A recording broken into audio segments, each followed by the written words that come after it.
Alright, so ladies and gentlemen, we're just watching Kirsty Whittington and Dean Jessup line up there on the start, and we're going to see their runs shortly. Let's just remind you, ladies and gentlemen, this is going to be a fantastic afternoon's drifting. We're in the semi-pro, that's narrowed it down from top 16 to into our grade 8. Once we read through our grade 8, we'll go into our semi-final, our top 4, and then we'll see the 3rd and 4th place playoff and the 1st and 2nd place final. So is this first battle, Matty? This is battle number 1. So Kirsty Whittington is a lead car, making a huge error there coming into the first corner. The rubbing the ankle, the wheel speed as it goes over that rumble strip there. So huge error there from Kirsty. Dean Jessup just getting ever so slightly closer as he continues around the rest of the track. A nice consistent run, avoiding action from the first corner because Kirsty went over the rumble strip. But so that was the first run. It comes all down to the second run. I can tell you though, on the track before, at the start line, we saw Jay White on the track, and he was against Ian Waddington. Ian Waddington pulled a 5-minute rule, and unfortunately could not get his car running in time, and can confirm that he was disqualified from competing due to pulling a 5-minute rule. Couldn't get it running in time, and unfortunately Ian Waddington's out, and Jay White is through to the grade 8 without even doing a run.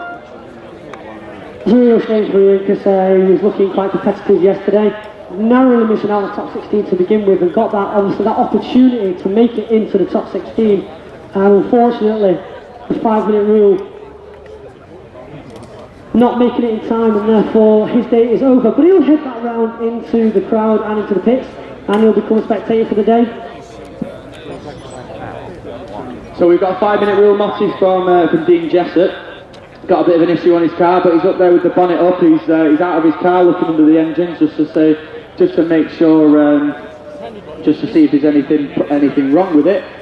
Kirsty is on the start line waiting, but I can just tell you a little thing about drifting. We have a rule that the driver can put one wheel off the track. If they put one wheel off the track, it's pretty bad. It's not really bad, but it's pretty bad. However, they will be marked down a little bit.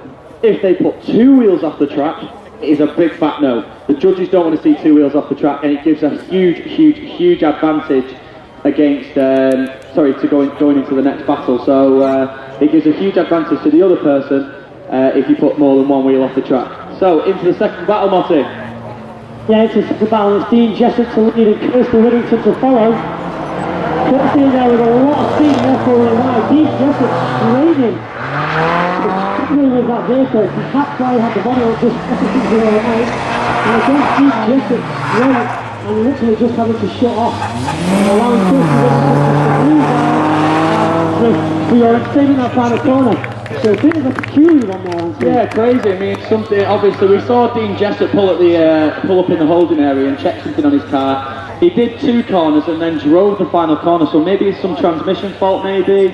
You know, maybe he's lost drive or something like that, but he is literally just limping all the way to the back of the track, so it could be game over for Dean Jessup, but it all depends up to what the judges say. So we'll wait to see what the judges' call will be, Anthony.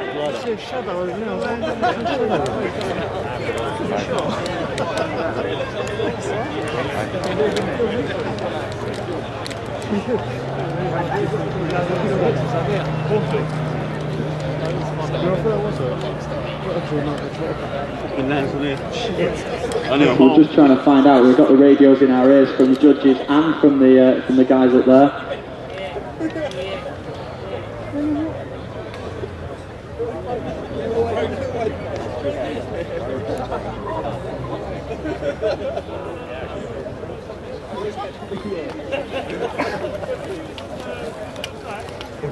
Alright, so we're just waiting to try and find out exactly what's going on, because we can see them lined up there at the top, and we're waiting to see what the judges have said.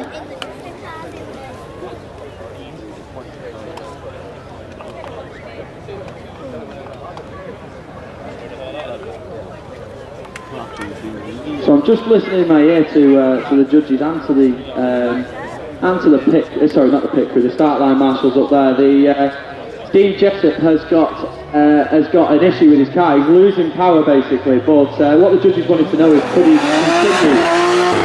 He's losing power. but he said he's got nothing to lose. So ladies and gentlemen, we're going to see him run one more time. So it's a one more time for Dean Jessup and Kirsty Widrington. Dean Jessup has got big problems with that engine, but he said he's got nothing to lose on the start line. He's willing to run again. So there's no practice this time. It is straight into the first battle for this one more time. Kirsty Widrington as the lead car, Dean Jessup as the chase car. Into the first corner they go. A late initiation from Kirsty for pulling away from Dean Jessup ever so slightly as they come into the second corner. Dean Jessup seems to have got Kirsty up a little bit as we come down that hairpin. He is now gearing up. Also rather, Kirsty is going to go down the second battle if this run was faultless. Yeah, that transfer sounds healthy there, does it? No, it sounds like he's running a bit lumpy maybe. I don't know whether it's the bottom end or something clunking in the gearbox maybe. I don't know. And that, ladies and gentlemen, is exactly why I said Anthony's technical knowledge was not good. Running a little bit lumpy and a bit clunky. Yeah, that's the... It is a school television programme. Layman terms, isn't it? Layman terms. For the people who don't know, we could say, yeah, it sounds like bottom end bearings. That's what I was like, what? It sounds a bit clumpy and lumpy. What you say. Someone says, oh, I think it's bottom end bearings. You go, oh, what's bottom end bearings? Oh, I've just got someone to fix my car for. The bearings at the bottom. Oh, well, that's it. So battle number 2. Yeah, and it's going to be Dean Jessup now to the first corner, so they passed that drag code. Dean obviously on power to be able to get very close here. And Dean, out of shape there. Kirsty looking and seeing that was about to happen, so backing off. So Kirsty now will just continue the rest of the circuit.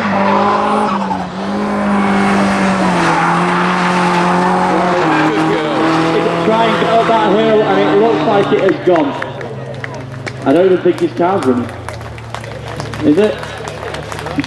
Yeah, it's running, but very slowly. Give him a massive round of applause, ladies and gentlemen. He's trying to destroy that engine for you guys today. He's trying to destroy it. I think he knows where this is going anyway. As Kirsty makes her way proud back to the start line. I think we know what's happened, don't we?